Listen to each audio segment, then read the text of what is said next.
jumping right into the look, the first thing that I'm going to be using is this Instant Age Rewind Concealer from Maybelline, and this is in the color medium. Just simply applying a light layer onto my eyelids to not only use as a base, but also to cover up the natural pigment that is on them.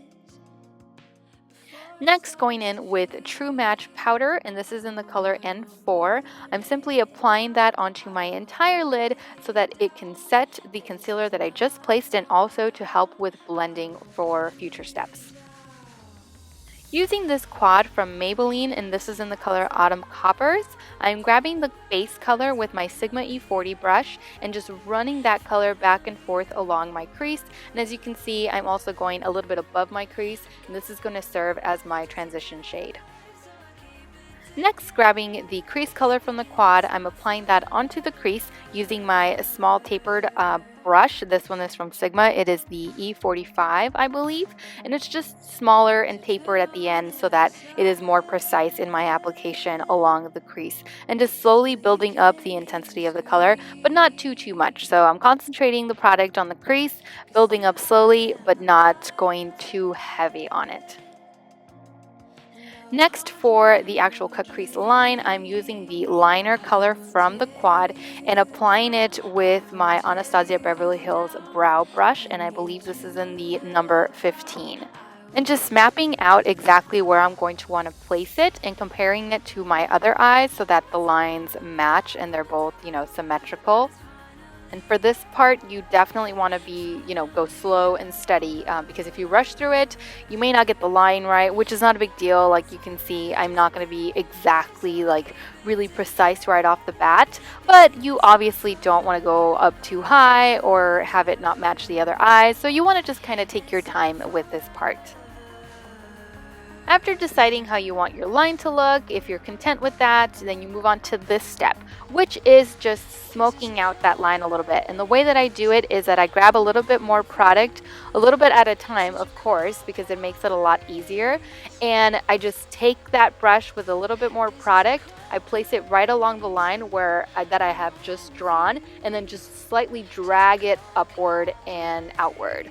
So I don't know if you can really tell what I'm doing, but I'm just dragging the product a little bit out and a little bit out and a little bit out so that it looks pretty smoked out, but it doesn't look too harsh. You still want that gradient effect coming off of that harsh line that is the cut crease.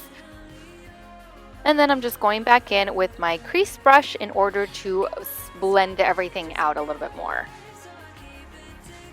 Next, going in with this Revlon Shadow Glitter Duo, I am taking the shadow end and just applying a little bit of that onto the back of my hand because I didn't like the applicator that came with this product. And so instead of applying it with the applicator that it came with, I am going to be applying that product onto my lid using a smaller concealer brush in order to be more precise. And in case there are any errors or any mistakes underneath where you wanted your cut crease line to be, this is going to help with that. So it's going to help you more precisely cover any errors in between and really define that cut crease line. And the reason why I chose this product as opposed to, just a regular eyeshadow on the lid is because my eyelids are pretty hooded, and whenever I do any kind of, cut crease or anything like that, even when I don't do a cut crease and I put something really sparkly and shimmery on the lid, it always transfers to the top portion of my eyelid. And obviously, it's prom, you want to look cute, you want to look nice the entire night, and this stuff, once it dries, it does not transfer. Grabbing a different quad, also from Maybelline, this one is in the color Chai Latte. I'm grabbing the liner color from that and going back with the angled brush or angled brow brush in order to further define the cut crease line. Since I didn't really feel like the liner shadow that I used for the cut crease was dark enough for me, I decided that I wanted something a little bit darker, and this color, the liner color from this particular quad, was the way to go. Using the glitter side of the duo from before, from the shadow, I decided I have been seeing this going around, which is just the glitter along the cut crease, and I really, really liked that idea, specifically more so for prom, since it is pretty glam and it dresses the look up a little bit more. So going back with that and the actual applicator that it came with, because I found that applying it with a different brush just wasn't going to do it because the glitter was just sticking more to the brush, to whatever brush I was trying to apply it with, rather than, you know, transferring onto my eye. And so I found that the applicator that came with this was best for applying and just gradually building that up along the cut crease line.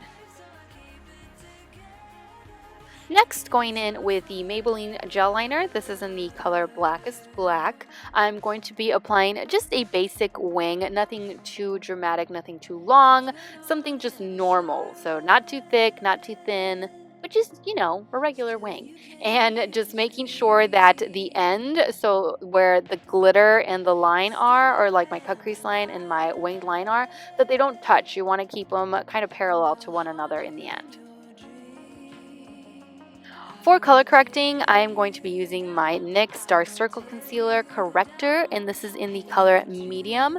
Of course, if you don't have dark circles, if you are fortunate enough to not have to worry about them so much, go ahead and skip this step. Color correcting shouldn't have to be an absolute step that everyone does. It's just something that if you need it, you do it before your foundation, and if you don't, you just start your foundation. For me, I need it, so I do it. For foundation, I'm going to be wearing the L'Oreal Infallible Foundation, and this is their long wearing formula. So this claims to be an 18-hour wearing formula, although I doubt that you prom goers are going to be wearing your foundation for that long, but just in case, you never know. It's actually a really nice foundation. I picked out the shade Natural Beige, which I think might be a little bit too light. I don't know, but I mean, a little bit too light is better than a little bit too dark, in my opinion, because you can always just add a little bit of bronzer and cover it up a little bit. But yeah, so Natural Beige is my shade, and I really like this foundation. If you're looking for anything long wearing that's really good from the drugstore, I highly recommend that you check this one out.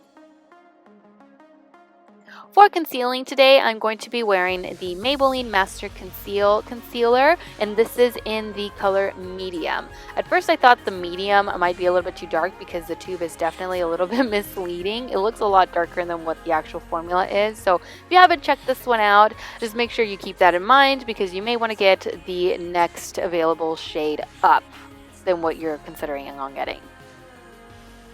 And then of course just blending away any of the excess using my damp beauty blender. In order to set my under eye area, I'm using the Master Fix Setting and Perfecting Loose Powder from Maybelline. But I must warn you that if you do have this, or if you do decide to wear this on that particular beautiful, eventful night full of pictures with flash, don't go heavy on it. Like, definitely use a very, very, very, very light hand because it does give crazy flashback if you go a little bit too heavy. As you can see, like, I didn't think I was going pretty heavy with this on this particular case, but whenever I did start taking flash pictures, it was definitely noticeable. So yeah, just be light-handed. For brows today, I'm going to be using my L'Oreal Brow Stylist Definer, and this is in the color Brunette, which, if you ask me, I think this is a total dupe for the Anastasia Brow Wiz. So if you really like the Anastasia Brow Wiz, but you want to save yourself a couple bucks, definitely check this one out. To finish up the eyes, I'm going back with the NYX Jumbo Eye Pencil, and this is in the color Black Bean, just running that along the entire waterline from beginning to end. Then going back with the Maybelline Quad, and this is the Chai Latte one, grabbing some of that liner color and just running it along the lash line using my flat defining brush from Sigma. And of course, if you really want to make this look really va-va-voom, you want to add some lashes. These are the Ardell Wispies, which I absolutely love. Using the Maybelline Master Contour Palette, I'm going to be grabbing the contour shade and applying that onto the hollows of my cheeks slightly. I'm not one to do too much of a really harsh contour line, but if you are, these powders are amazing as well. But I'm just going to slightly put one on there using this small contour brush from Luxie. For blush today, I'm going to be using the Milani Baked Blush, and this is in the color Luminoso. Why I waited so long to purchase this, I have no idea, but oh my goodness, this is an amazing product, an amazing color. It's a total, it's the exact same color as the one that I really favor from MAC in the color Peach, but this one is a baked blush, so it adds that luminous glow to your cheeks, and it's just so much better. For mascara, I'm going to be using the Maybelline Lash Sensational Mascara in order to blend my false lashes to my real lashes and also to add one layer onto my bottom lashes. For lip liner today, I'm using the L'Oreal Color Riche lip liner, and this is in the color Timeless Coral. I would use this by itself. It's such a beautiful coral, like soft coral color that it's just, I don't know, I really liked the way that it looked on my skin tone. I really liked the way that it looked on my lips, and I also really liked the way that it felt. So I would definitely just rock this by itself, but today I'm just using it as a lip liner. For my lips today, I'm going to be using the L'Oreal Infallible 2-Step Lip Color. The one that I am going to be using today, which really called to me at the drugstore, is the Everlasting Caramel shade, or caramel, depending on how you want to pronounce that. I really liked it, really soft, and I thought that it would really complement this eye look. And then I almost forgot, but then I remembered, highlight. So going back with the Master Contour Palette and just applying highlight onto the tops of my cheekbones and of course onto the temple area along the sides of my face. And you can really, this highlight, I love this. I love this stuff on this Master Contour Palette, that you can really go pretty heavy with it without looking glittery or too overdone. I really like it. And that completes the look. Thank you all so much for watching. I truly hope that you enjoyed this video as much as I enjoy making it for you. Always do. Make sure that you tag me on any pictures that you might be taking if you do decide to recreate this look, whether it be prom or for a special event. Whatever you decide to do with this look, make sure you tag me on Instagram and Twitter. I would love to see some of your pictures. Take good care, and I will see you all in my next video. Bye! It's not for